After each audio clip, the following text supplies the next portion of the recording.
As we continue Chapter 2, we've talked about forms of energy associated with a system. In other words, properties. Those were internal energy, kinetic energy, and potential energy. The next category of a type of energy is called work, and it's a fundamental part of your thermodynamics class. So let's go ahead and get started.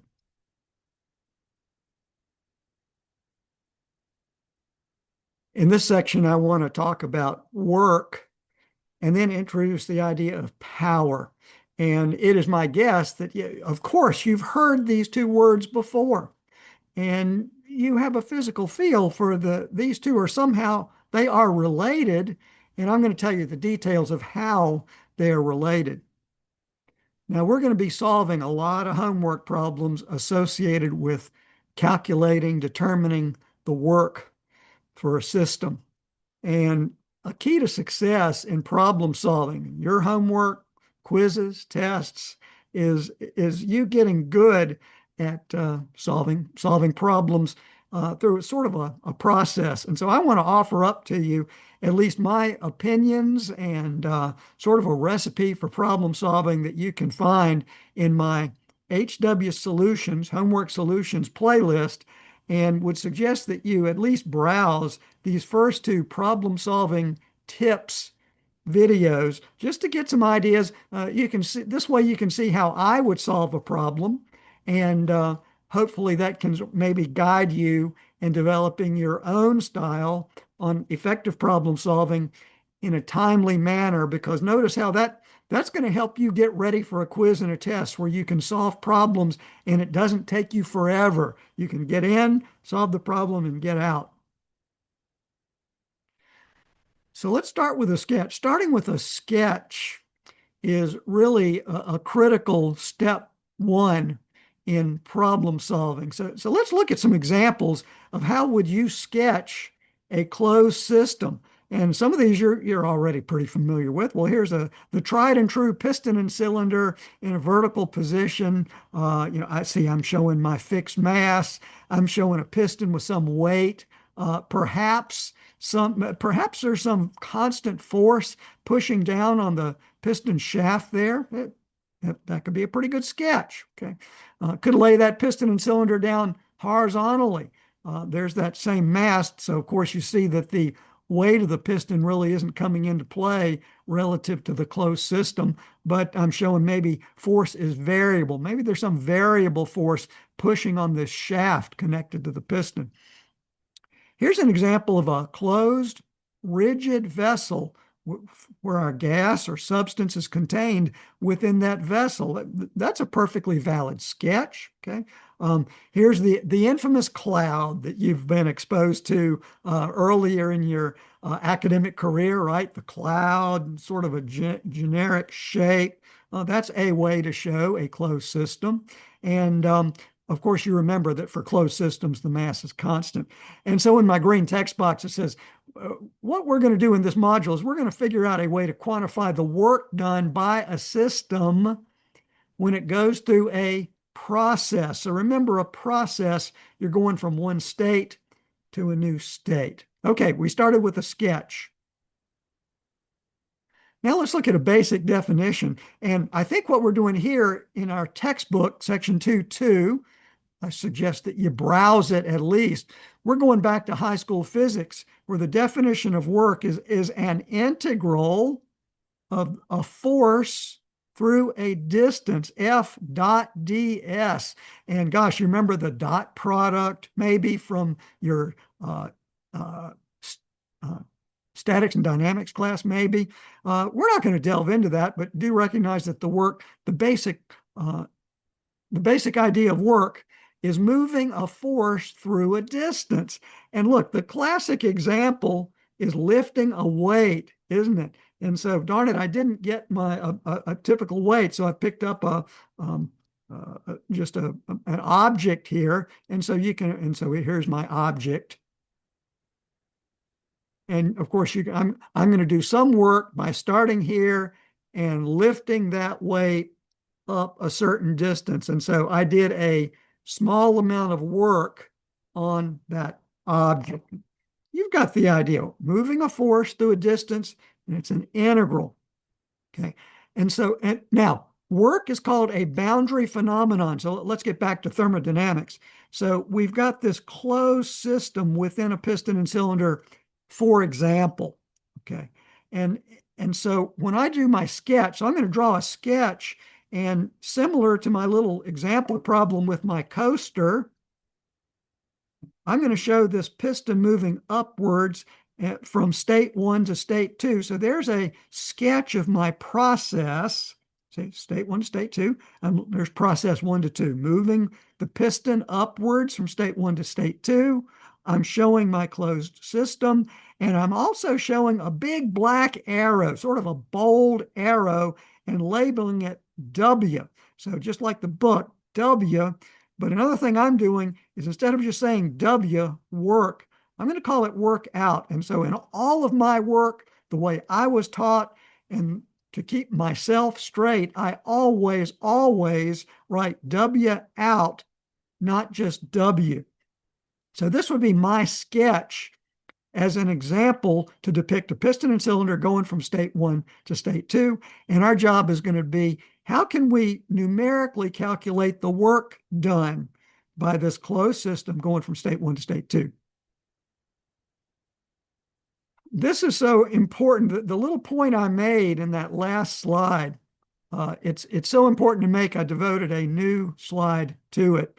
So notice here in your textbook, section 2.2.1, it says sign convention or notation. Of course, I'm not going to drag you through all of these words, but do notice in the text, it says W greater than 0, work done by the system. Work less than 0, work done on the system. So here's what I want to simply recommend you do. So obviously, I'm not your instructor, so I can't compel you to do this.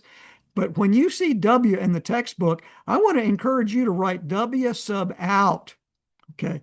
And so that's going to help you. That's going to help you get through this class and excel in this class. So W in your textbook strongly suggests that in your work you write out W sub out. And when W sub out is greater than 0, work is out of the system. Work out. Work is done by the system. And then when work out is a negative number, when it's a negative number, then work is done on the system. But I really want to encourage you to never write W in. Really, some instructors I have seen do that. But to keep yourself straight, I want to recommend to you that you don't write W in your solutions. Okay, now we're going to move towards, we're going to get back to thermo class here. Okay, what is work when solving thermodynamics problems that involve closed systems of substances or simply lifting a weight? Okay, so remember that W out. So for this sketch, so here I've got a sketch. Let's imagine the horse not running, but moving slowly. Let's say the horse is walking slowly, and the horse is lifting a weight by pulling on this rope with a force F. And the horse is moving the weight from state A to state B. And so W out is the integral of F dx. Now let's take that same concept and apply that to this piston and cylinder situation where the closed system is a gas or some type of substance contained within the piston and cylinder. Here's our closed system. And in a green textbook, I'm simply saying your textbook derives the following. And see the eye, I got the icon of the eye. I really want to recommend that you go to your textbook and you browse that derivation. It does not make any sense for me to regurgitate the textbook derivation here on these slides. I'd put you to sleep, wouldn't I? So I'm going to jump to the result. I want to encourage you to go to your textbook, browse the derivation. Here's the result. For our thermodynamics closed system problems of this type, we're going to say that W out, where you've got a pressure of your closed system. That's a property, isn't it? dV, volume, is a property. So for this type of thermo problem, we can compute, we can determine numerically what is W sub out. How much work is this closed system doing on the system boundary, the dashed line? And it is the integral from state A to state B. Notice my integral limits, A to B, the integral from A to B of pressure dV, d volume. Okay. But you got to get this in your mind. This is really important. I wish I had stamped with my icon important. The work, commit to your memory. The work out for a closed system is the integral from A to B of P dV. Okay. So keep that in mind. And so there we go. I think I'm going to move on to make some additional points. Yes, this is an important point as well. In your textbook, section 2.2.3 is modeling. We're starting with a sketch. We're modeling work. That's what we're doing for these closed systems. And then 2.2.5, another one, it says expansion or compression work, like on the piston and cylinder, in a quasi-equilibrium process. Now, that is a brand new word. It was a brand new word for me when I was taking this class. I had never heard that word. And here's what it means. So our process, the horse is walking slowly. The weight is being lifted slowly. And the reason I said the horse is moving slowly, it says all states through which the closed system passes in a quasi-equilibrium process means that each little state from state 1 to 2 or A to B or 18 to 19, every single little state is in a state of equilibrium throughout the process. That is important, and that is important for you to remember. And so I'm trying to drive this home by having the screenshot of your text and then giving you two examples.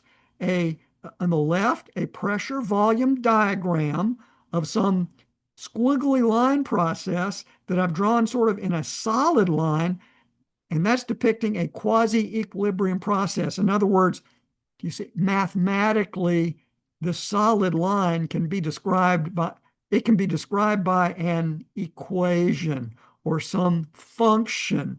It can be numerically defined, analytically defined. This is a depiction of a quasi-equilibrium process. On the right-hand side, over here, I've got two different states, and I'm showing sort of a different process, but I'm showing a dashed line. When I'm teaching the class, I'm very a stickler about this. A dashed line represents a non-equilibrium process. That, for example, some type of process that would involve friction, some process that involves friction, maybe a real sticky piston and cylinder where there's a lot of rust or corrosion in between those surfaces. That would be an example of a process that's occurring in a non-equilibrium process, the dashed line. And from a mathematical standpoint, you can't integrate from 1 to 2 a dashed line. You don't have an analytical function to integrate. So I hope that's not delving too deep into the mathematics, but I had to say that because that's going to be important as you go along in this class. You're going to be dealing with problems associated with quasi-equilibrium processes, and you're going to be dealing with some processes that are non-equilibrium processes. You're going to have to learn how to deal with both.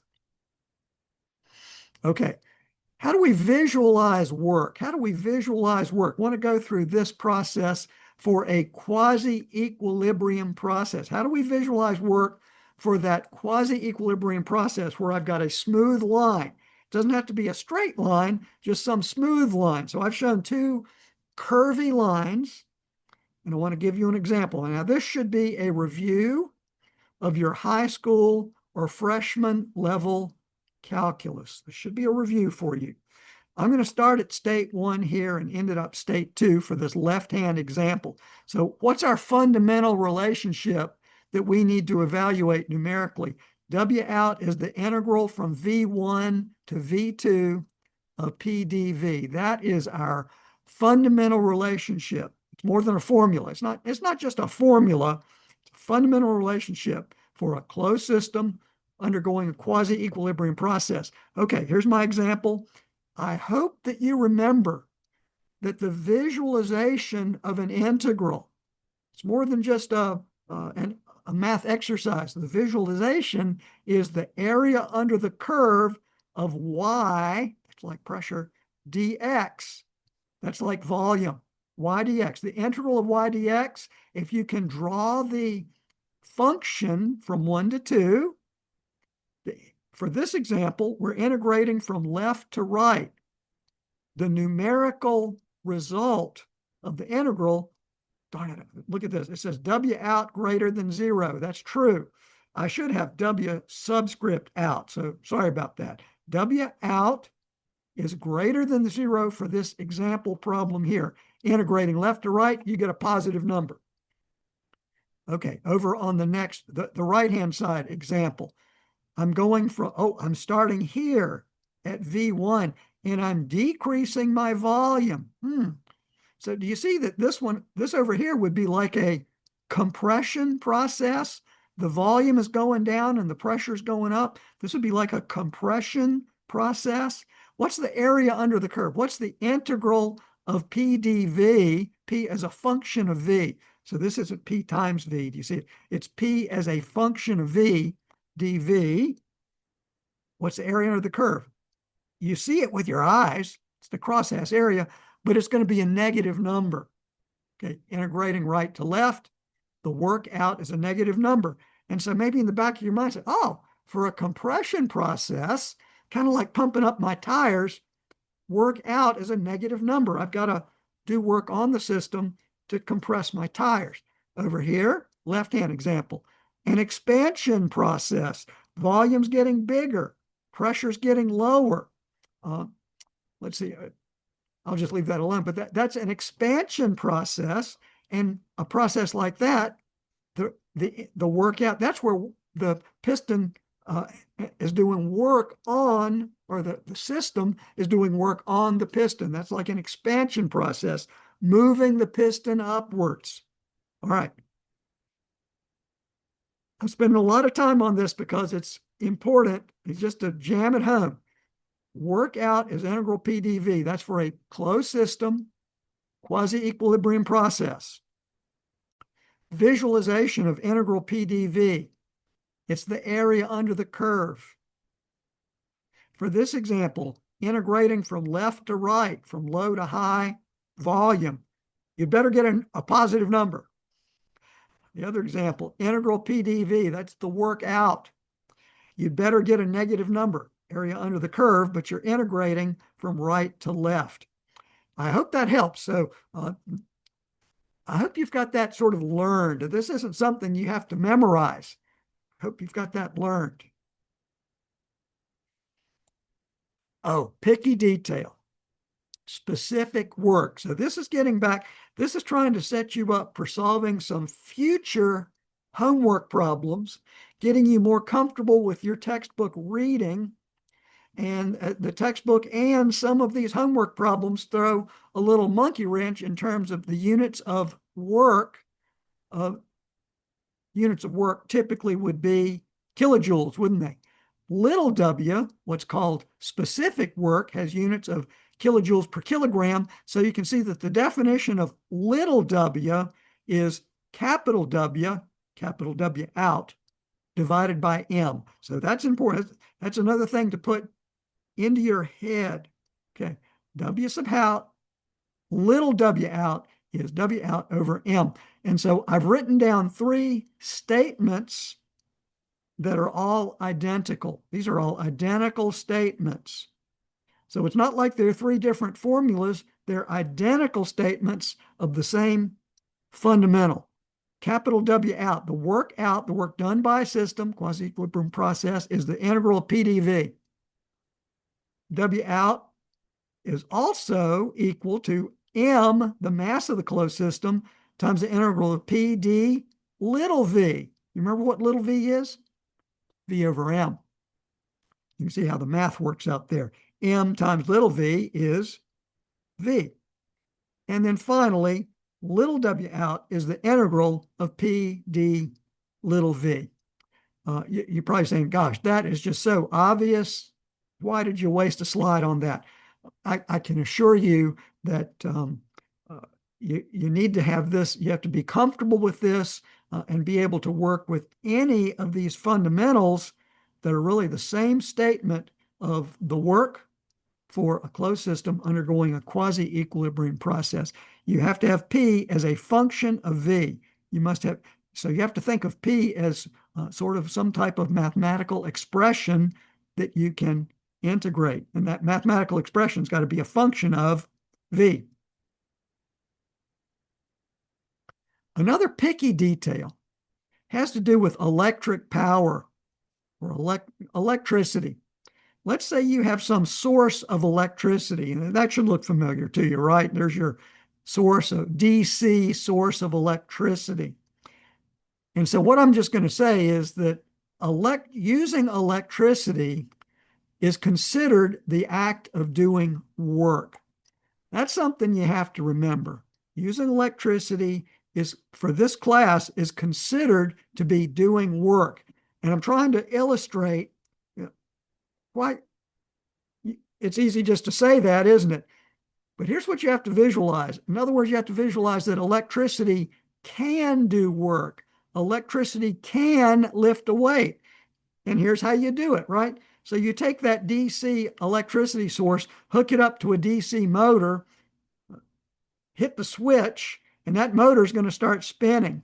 And what I've done in my example problem is I've connected a weight to the shaft of the motor by way of some rope, and I'm slowly lifting this weight from a datum up higher. And so you clearly see with your experience, your high school physics, you see that, yeah, a weight being lifted, it takes work to lift a weight. Well, the rotating motor shaft did that. And how did the motor do that? Well, it took electricity to pull that off. So anyway, please do commit to memory. It'll pay off for you in your problem solving that using electricity is considered to be doing work in this class. So here's an example problem. I'm going to read it to you and try to illustrate. What am I going to try to illustrate here? Taking up some time on the video. I'm going to illustrate to you how I would solve this problem, illustrate to you how I'm going to start with a sketch and how I'm going to work through it start to finish. This could be considered an easy homework problem. Okay, here we go. A gas is contained within a frictionless piston and cylinder arranged in a vertical position. So see that you see a giveaway here, frictionless. Okay. The piston has a weight of 150 newtons and it has a cross-sectional area of 0.005 square meters. The surroundings pressure, what's surrounding the piston and cylinder pressure, is 100 kPa, kilopascals. The initial volume of the gas inside the piston is 0.32 cubic meters. It says heat is added to the gas, heating it up in a quasi-equilibrium process. Now, there's a real giveaway there, until the volume triples. Well, let's see. I saw my initial volume. It's going to be pretty easy to calculate the final volume. It says determine the initial and final pressure of the gas as it goes through this process. Also says determine the work done by the gas during the process. It doesn't ask for units. You're expected to know what units you need to report it in. This could be a good preparation for a quiz or test. Here's my solution. I'm going to start with a sketch. And in fact, you're seeing it's going to be multiple sketches. I've got a piston and cylinder. Okay. I'm labeling kind of my given information on my sketch. Rather than listing the givens, I'm showing around my sketch. I'm showing W equals 150 newtons. That's pushing down on the piston. That's the weight of the piston. I'm also showing a pressure pushing down on the outside of the piston in the amount of 100 kPa, P of the surroundings, P sub sur, okay? In here, so here's my closed system. I've depicted it, dashed line. I'm showing it M, okay? P of the system, okay? I'm showing that pushing up on the piston. I'm adding heat, and I know the volume tripled, so I know some work is being done. I'm lifting a weight, lifting a weight. So I know that work is being done, so I'm labeling W out. There's kind of my first sketch, and I'm showing V1 is given, and V2 is triple V1. Okay, I draw another sketch. You should do this if this was a homework problem for you. I'm going to draw a free body diagram of the piston because I've got to figure out the pressure of the system, P sys. That was not given in the problem. What was given in the problem? The weight of the piston, yes. P of the surroundings, yes. A of the piston, yes. Okay, A of the piston, yes. Okay, so here's my free body diagram of the piston. And so do you see that in my solution, I'm going to have to write the sum of the forces in the y direction equals 0.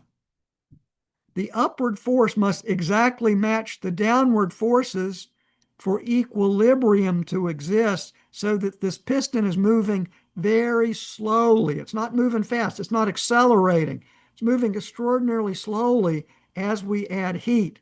So that's what cues me into having to draw the free body diagram. I've got to figure out P sys, and this diagram, free body diagram, is the only way to do it. You can't do it in your head, trust me. Okay. So all the downward forces are constant. As we study this, everything here is given in the problem. It's constant.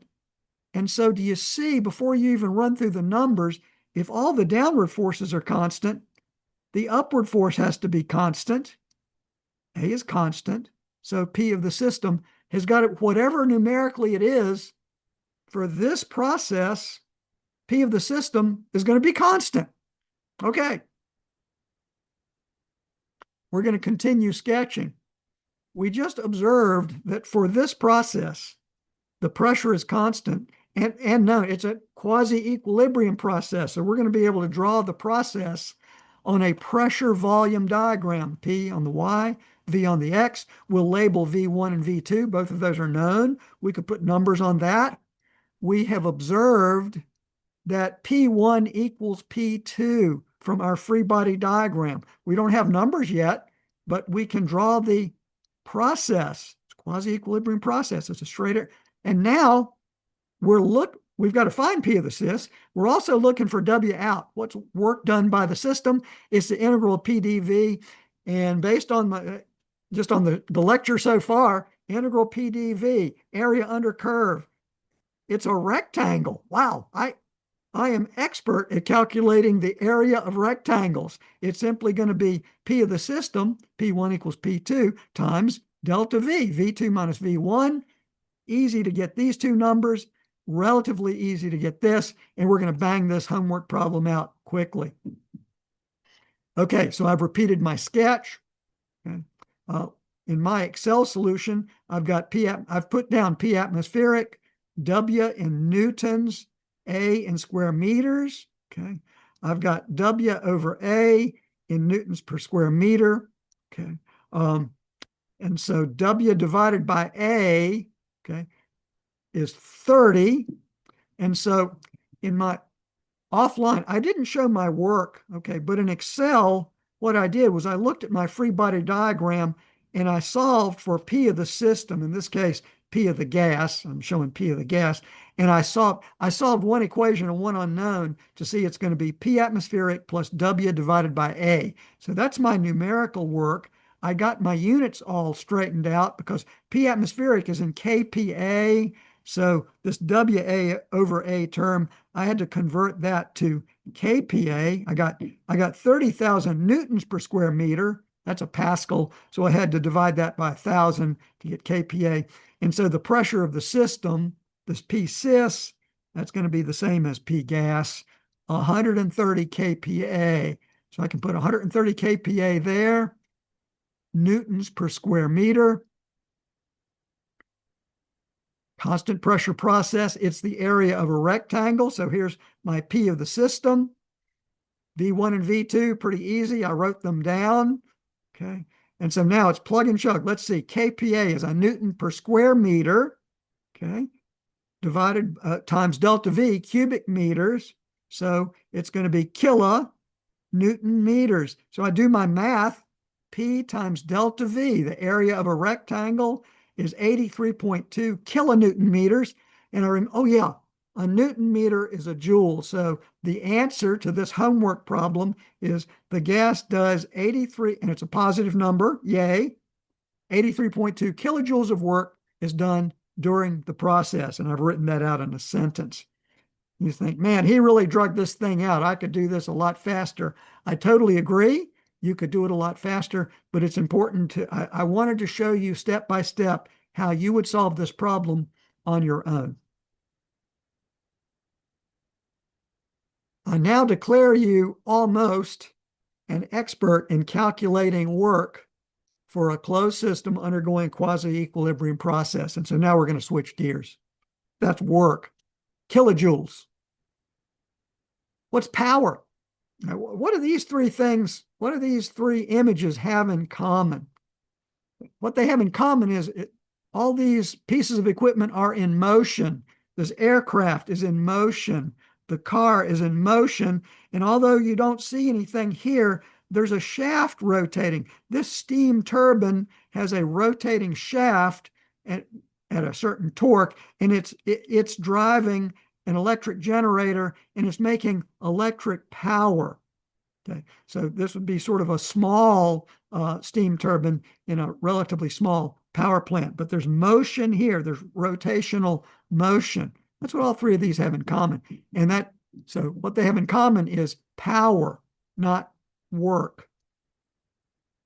All right, so the definition of power. What is power? Power is the rate at which work is being done. And so now I'm back to my sketch, but now you have to visualize the horse running at a constant speed. And so you do have to imagine that this rope is really very, very long so that the horse can get a good run at it. Okay. And it does, and the horse is operating at 1 horsepower. That's the definition of horsepower. The horse is running, and he or she is generating 1 horsepower of power. What that means is the rate, and this weight is labeled at 550 pounds. This horse will have lifted this weight 1 foot in 1 second. So in other words, the horse is running at 1 foot per second. Okay. And so in 1 second, the weight will have been lifted 550. The 550 pound weight will have been lifted 1 foot. Thus, in other words, 1 horsepower is 550 foot-pounds force per second. And so what I want you to do is get the idea of time. There's a time component of power. And so here is the textbook definition of what power is. Power is del W dt. That's a mathematical expression, isn't it? But it's the rate at which work is being done. Power, del W dt. You can dig into your mathematics, your calculus understanding of what that means. It's a differential equation statement, isn't it, in mathematical terms? But here's what from an engineering standpoint, remember that power is the rate at which work is being done. That's what you need to remember, not the math. Okay, power is the rate at which work is being done. Visualize this weight moving up at a steady rate. Okay. So now back to the math, because it's important as an engineer to state what is the relationship between power and work. Well, I just mentioned this, so this was the previous slide. What I'm going to nomenclature. In thermoclass, how do I depict power? I depict power by the variable W dot. This might be something new to you, putting a dot over top of a variable that expresses a rate. So W dot is power. That's the rate at which work is being done. We just covered this. That's why I turned this text box green. W dot is the rate at which power is being done. W dot. Please commit that to memory. You got to learn that. That's why I stamped it important. Now we're going to go backwards to the left-hand side of the slide. And work, in other words, if that horse were operating for 10 minutes at a power level of 1 horsepower, how much work would that horse have done? In other words, how much work would have been done on that weight? Well, to get a numerical result, you're going to have to integrate power with respect to time. So work out is the integral of W dot, the output power, W dot out, which is a function of time, d time. Okay, I'm not going to spend a lot of time on it because you're saying, well, it's easier for me to understand units, maybe easier to understand example problems than this integral stuff and this derivative stuff. Okay, I've got it. I've got it. Let's look at the units, all the units that you may encounter in this class dealing with the variable work. It's a boundary phenomenon. Moving force through a distance, lifting a weight. Okay, the units associated with that. Over on the English side, the units of work are going to be foot-pounds force, a force through a distance, foot-pounds force. On the SI side, well, Newton meters. Newton meters is a measure of work. Well, what's a Newton meter? That's a joule. So a joule is a measure of work, 1J. Similarly, 1,000 joules makes up a kilojoule. So a kilojoule is a measure of work. Okay, you think, well, that is just obvious. Okay, get that in your head. When you're looking for W out, okay, you're thinking kilojoules, joules, Newton meters, foot-pounds force. Because you're also going to be dealing in other homework problems, quiz problems, test problems. You're going to be dealing with power, the rate at which work is being done. That's W dot out. Okay. Well, what's that? What's the units of that going to be? W dot, Newton meters per second, the rate at which work is being done. Or in other words, joules per second. Makes sense. Joules per second. Oh, back to high school physics. What was a joule per second in high? That's a watt. A watt. So a watt is a measure of power. Similarly, multiply by 1,000. A kilowatt is a measure of power. You multiply by another 1,000, that's a megawatt. And electric power plants are always expressed in megawatts of electric power output. That's a huge amount of power. All right, so now remember, so there's these different types of units, all of them are associated with power, the rate at which work is being done. Over on the English side, foot-pounds force per second. That is a very valid measure of output power. But certainly in practicing engineering, horsepower, HP, is another very valid unit in English system for expressing W dot power. Notice how all these, that's important, horsepower. So it's a measure of the rate at which you're doing work. All these units have some kind of time component in them, even if you don't see them. Okay, so visually, you see up in here seconds. But remember, a watt, that has a time component to it, doesn't it? Kilowatt, it has a time component. And of course, horsepower, even a little harder to understand, but it's got a time component in it as well. Try to give you a better physical feel for real honest-to-goodness equipment that is rated in terms of power. Okay, we go to Home Depot, we buy us an emergency standalone generator. This portable generator is rated at 4,000 watts. You can see it's even stamped on the side here of continuous electric power output. And so you could plug in, once you've got your little engine running and it's running this generator, you could load this generator up with up to 4 kilowatts of electric load, and it would still run. It would carry the load. 4 kilowatts or 4,000 watts.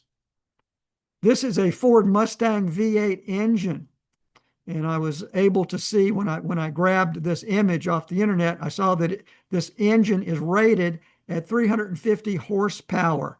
And you say, well, what does that mean? I don't see it lifting a weight. Well, it simply means that the shaft, the output shaft, the mechanical rotating output shaft of this engine is rotating at a certain speed and torque to deliver the equivalent of 350 horsepower. In other words, it's almost like having a team of 350 horses pulling your wagon.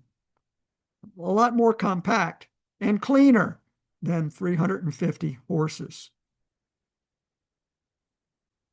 Want to give you a vision or a physical feel for rotating power. Rotating power. So here's an electric motor.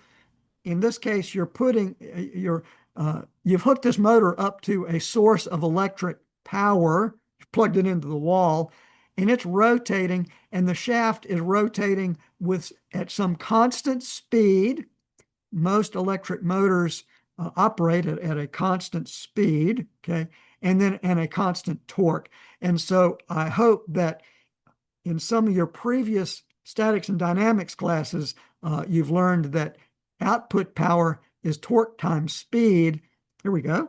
Output power is torque times speed, as long as the torque and speed are both constant in time, operating steadily. A steady torque operating at a steady speed. Oh, and on the electric power side, you're delivering electric power to this motor at a constant voltage and a constant current. Okay, let's compare rotating power that I just talked about, torque and speed, to translation or linear power. So here's a car driving down the road. And so do you see that it takes power? Your common sense tells you, you know that it takes a certain amount of power to drive a car down the road, a level road, at a constant speed. Well, why does it take power to do that once in motion? You know the answer. It's it takes power at all times to drive the car at a constant speed because you've got to overcome wind resistance, in other words, drag, and you've also got to overcome some measure of rolling resistance, in other words, friction in the bearings of the wheel. And also, there's rolling resistance associated with the rubber tire meeting the asphalt road. There's some rolling resistance there. So those are really three big contributors to the force needed to continue to propel the car down the road. And so if you do a units check, you can see over here, it's easy to understand the power is torque times speed. If you work through the numbers, and you're going to have to do that, I believe, in one of your homework problems for a car, force times speed, well, speed in miles per hour or feet per second, force in pounds force. Over here, a torque, foot-pounds force, a speed, rounds per minute, RPM. You get the idea, and it'll become clearer to you as you work through assigned problems. Well, I spent a significant amount of time stretching out the definition of work. W sub out. Strong recommendation to not just write W. Even though, shame on me, there were a few slides where I had not written W sub out. But anyway, I recommend that you develop and practice W sub out equals, well, for a closed system undergoing a quasi-equilibrium process, the workout is the integral from state 1 to state 2, or any state to any state, of P dV, P d capital V. And that's equivalent to saying the workout is the mass. It's a fixed mass. I'll pull that out of the integral times the integral of P d little v. Remember that capital V is M times little v. So the math works out fine. I've labeled that, I've stamped that important. Another thing that's important for you to remember is in my sketch, and I don't believe I stressed it enough, that work is a boundary phenomenon. When I drew my sketch of my piston and cylinder, I show that big, in my sketch, it was a big fat red arrow crossing the dashed system boundary. And so I didn't make this point strongly enough that work is a boundary phenomenon. Work crosses the system boundary. So I'm kind of glad I had a chance to put this slide up as a recap. That's important. And then finally, what's the relationship of work and power? The power, look carefully at my variable name, W dot, W dot.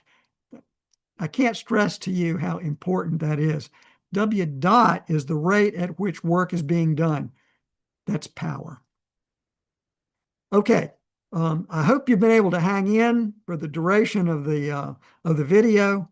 The next video up is going to be heat transfer, where I try to take you through the same general idea. We look at units, then we look at heat transfer rate and look at units associated with that. So I hope this helps. I hope this helps you get one, to understand how do you calculate the work for a closed system. Lots of homework problems coming up on that. And how do you get to a number complete with units? Okay, I hope that's going to help you as you continue to undertake your homework assignments and get ready for your first quiz.